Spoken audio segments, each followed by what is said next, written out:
നമ്മൾ ഇടയ്ക്കിടയ്ക്ക് ഇങ്ങനെ കണ്ടുകൊണ്ടിരിക്കുന്നുണ്ട് ഓരോരോ സിനിമകളൊക്കെ ആയിട്ട്.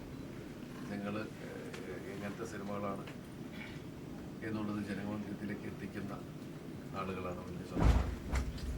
ഇത്തവണ നമ്മൾ കാണുന്നത് തങ്കമണി എന്ന സിനിമയുടെ റിലീസിനോടനുബന്ധിച്ച് നമ്മളിവിടെ എല്ലാവരും കൂടിയിരിക്കുകയാണ്. മാർച്ച് 7-നാണ് റിലീസ് ചെയ്യാൻ ഉദ്ദേശിക്കുന്നത്. 1986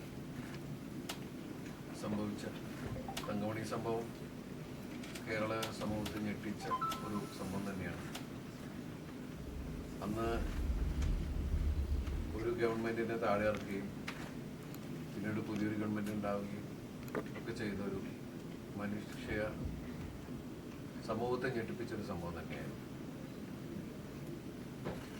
ആ സമയത്ത് നമ്മളൊക്കെ കോളേജ് പഠിക്കുന്ന കാലമാണ്. അതുകൊണ്ട് പത്രങ്ങളിലൂടെ വാർത്തകളിലൂടെ മാത്രമേ തങ്കമണിയാന്ന് അറിഞ്ഞിട്ടുള്ളൂ. പക്ഷെ ഈ സിനിമയുടെ കഥാചർച്ചയും ഈ സിനിമയിലേക്ക് എത്തിയപ്പോഴാണ് തങ്കമണി എന്ന ഗ്രാമത്തിന്റെ വേദന കൂടുതൽ ആഴത്തിൽ മനസ്സിലായത്.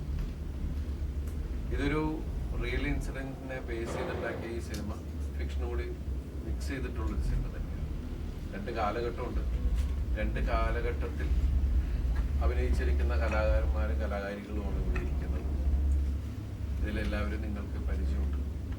നമുക്ക് ഇവിടെ എടുത്തു പറയേണ്ട ഒരു വിഷയം എന്ന് പറഞ്ഞിട്ടുണ്ടെങ്കിൽ തമിഴ്, കന്നഡ, തെലുങ്കു സിനിമകളിൽ വളരെ സജീവമായ അവിടുത്തെ ഏറ്റവും വലിയ ഹീറോയിൻസിൽ ഒരാളാണ് പ്രണീത സുഭാഷ്. നമ്മുടെ ഈ സിനിമയിൽ വന്ന് വളരെ ശക്തമായിട്ടുള്ളൊരു കഥാപാത്രത്തെയാണ് പ്രണീത ചെയ്തിരിക്കുന്നത്. അതുപോലെ തന്നെ മലയാള സിനിമയിൽ സജീവമായി കൊണ്ടിരിക്കുന്ന നീത പിള്ള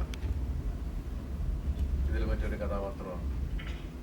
ഞാൻ ഇവരെ രണ്ടുപേരും ആദ്യം പരിചയപ്പെടുത്താം, അത് കഴിഞ്ഞിട്ട് മറ്റുള്ളവരുണ്ട്.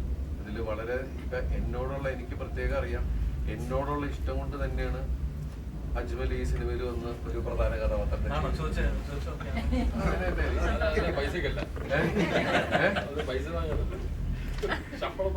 പൈസ മൈൻഡ് വല്ലതുണ്ടോ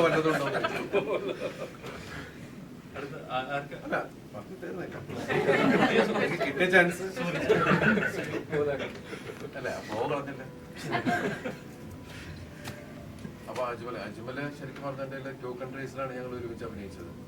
അപ്പൊ ഈ സിനിമയില് അവരിവിടെ ഇല്ല. മനോജ് കെ ജയൻ, സിദ്ദിഖ് മനോജും നേരത്തെ തുടങ്ങി പല സിനിമകളിൽ ഞങ്ങൾ ഒരുമിച്ച് അഭിനയിക്കുകയൊക്കെ ഉണ്ടായതാണ്. എനിക്ക് ഈ സിനിമയിൽ മറ്റു ആളുകൾ കൂടുതൽ പുതിയ കോമ്പൗണ്ട്, പിന്നെ അമ്പിയ ചേച്ചി, പുള്ളിക്കാരത്തെ ഒരുമിച്ച് ഒരുപാട് സിനിമകൾ ഞാൻ അഭിനയിച്ചിട്ടുണ്ട്. സ്മിനു ഒരുമിച്ച്, സത്യനാഥൻ, പിന്നെ ഇവര് ശിവകാമിയും സുദേവൊക്കെ നമുക്ക് പുതിയ ആൾക്കാരാണ്. സംവിധായകൻ എനിക്ക് പുതിയ ആളാണ്. പിന്നെ രമ്യ കോടതി സംക്ഷേപാലമൊക്കെ അഭിനയിച്ചിട്ടുണ്ട്. മാളവികയും പുതിയതാണ്. അസീസ് നമ്മൾ ആദ്യമായിട്ടാണ്. രമേശ് ഭട്ട് പിന്നെ വോയിസ് സത്യനാഥൻ. അപ്പൊ ഇവരൊക്കെ ആയിട്ടുള്ള സൗഹൃദവും ഈ സിനിമയുടെ വരവിനെ കുറിച്ച് സംസാരിക്കാനാണ് നമ്മളോട് കൂടിയിരിക്കുന്നതെന്ന് പറഞ്ഞു കഴിഞ്ഞു. ഈ സിനിമ ഞാൻ ചെയ്ത ആബേൽ ജോഷുവ മാർട്ടൻ എന്ന കഥാപാത്രത്തിലൂടെയാണ് തങ്കമണി എന്ന നമ്മുടെ നാടിന് നൽകിയ സംഭവത്തിലേക്ക് ഈ സിനിമ ഒരു സിനിമയാവുന്നത്. അപ്പോൾ ആ സിനിമയുടെ വിശേഷങ്ങൾ ബാക്കി എല്ലാവരും നിങ്ങളുടെ ചോദ്യങ്ങൾക്കനുസരിച്ച് പറയുന്നതായിരിക്കും. അങ്ങനെയൊക്കെയല്ലേ എൻ്റെ രീതി?